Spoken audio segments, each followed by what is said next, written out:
All right. Welcome to your next video in the onboarding series. This is my second time recording this because I accidentally had my mic muted.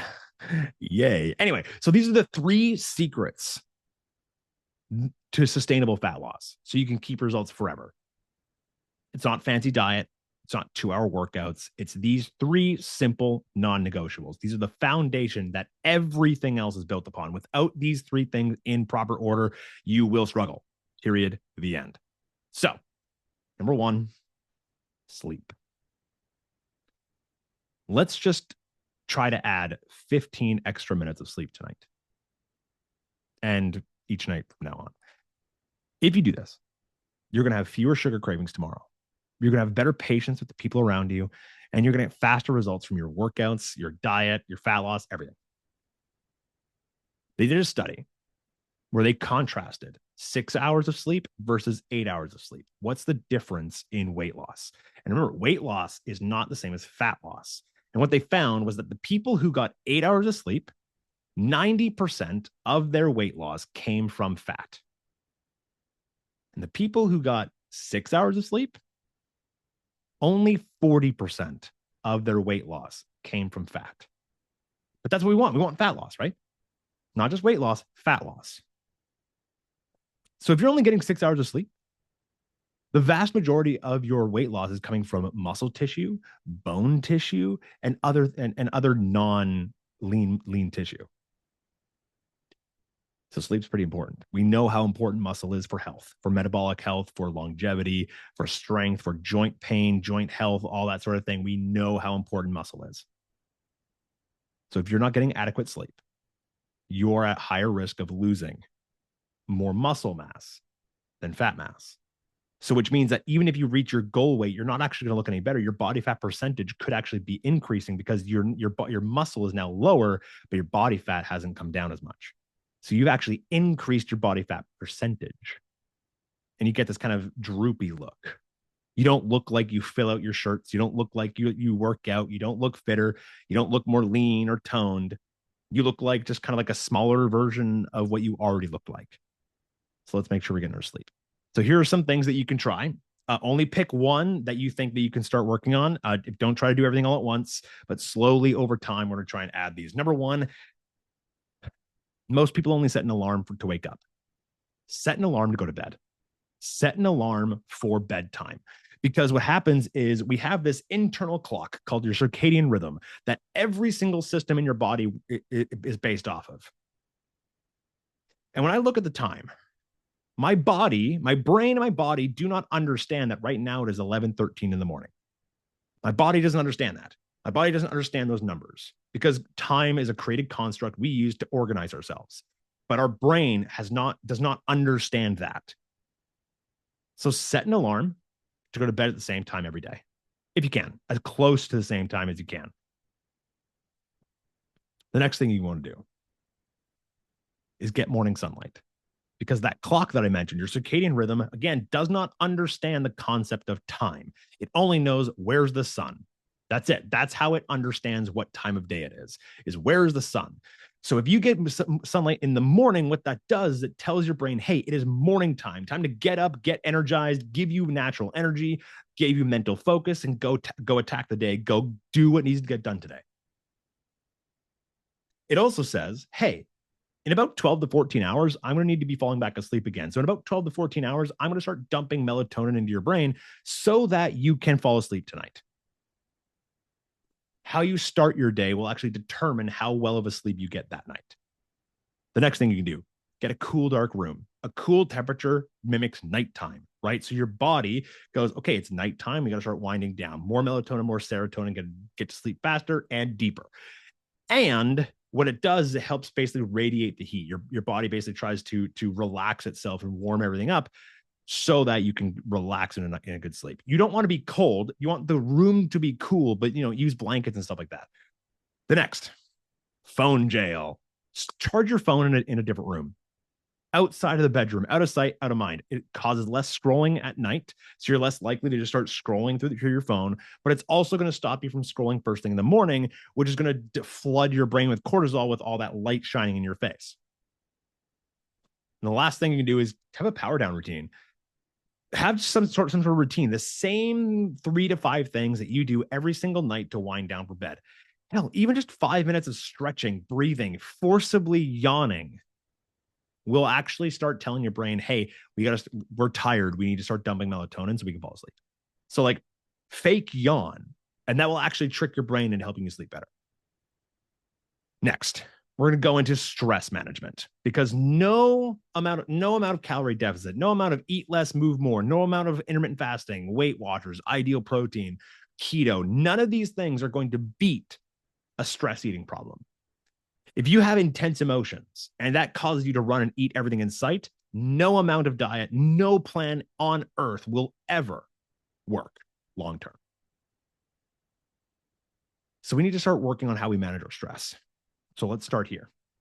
Just take 5 deep breaths before you eat. Why specifically before you eat? Because we have 4 times the cortisol receptors in the fat cells that surround our organs. So when you're high stress and you start eating, the more body fat you're going to put on specifically around your midsection at 4 times the rate that you normally would. So we want to make sure that we're controlling our stress before we go into meals.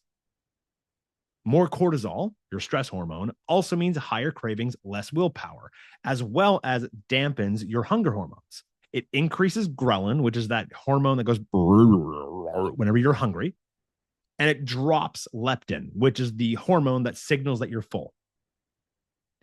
So when you're high stress, your cravings are higher, and your ability to stop when you're satisfied goes out the window. So now you want things more, you have less willpower to say no, and you're significantly more likely to overeat. This is just a recipe for fat gain. Obviously, we don't want that. So how do we do that? So just before you eat, just start breathing in, hold, and exhale. Your exhale has a direct connection to your nervous system to calm down, to relax. So what we want to do is we want to make sure our exhale is longer than our inhale. So take 3 seconds in through the nose, hold for 4, exhale for 6.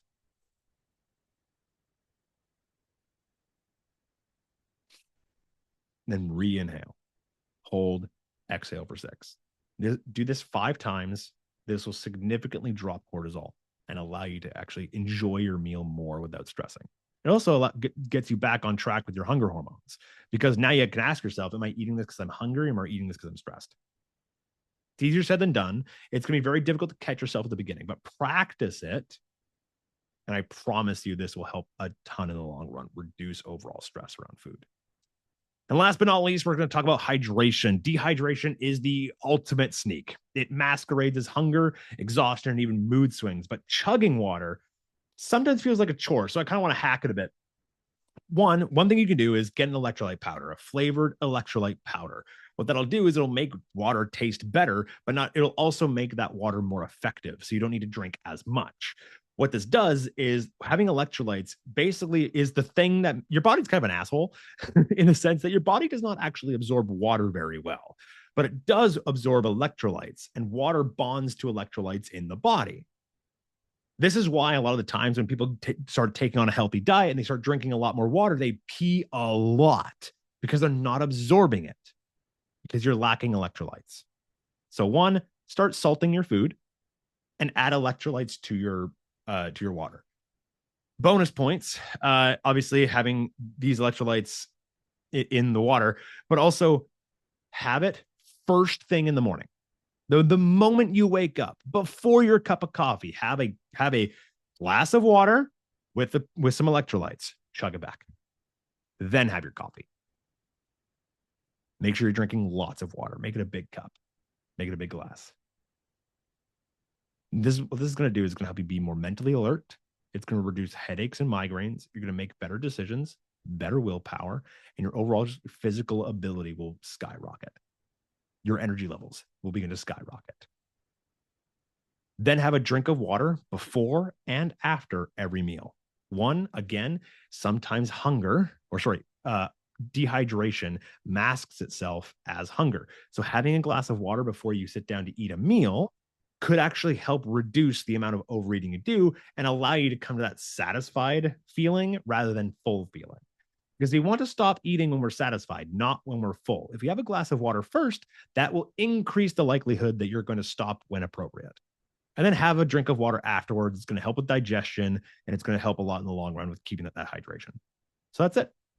So of these three, sleep, stress, and hydration, pick one that you struggle with the most, and then ask yourself, how can I prioritize this? Where can I schedule this in? Like schedule it into your calendar, set alarms and reminders, and do not rely on willpower and memory, because your brain will always default to what it's always done. And so if you've always struggled to get your water in, if these are things you struggle to remember to do, that's because that's your brain's default state. And so if you're just kind of going mindlessly throughout your day and you're not setting alarms, setting reminders, and being conscious and proactive about these habits, then it's going to be very difficult for you to actually adopt these habits in the long run. I hope that makes sense. So you want to make sure that you're setting as many reminders and alerts as possible so that you don't miss. Because what's going to happen, if you struggle, you're going to beat yourself up saying like, why can't I do this? This is so difficult. Why is this so hard? It's hard because that's your brain's default pathway. It's hard. It's going to be difficult. You're going to struggle. But the way we can minimize the struggle to adopt new habits is by setting reminders and making sure you don't miss. That means you have to put intentional effort into ensuring you don't miss.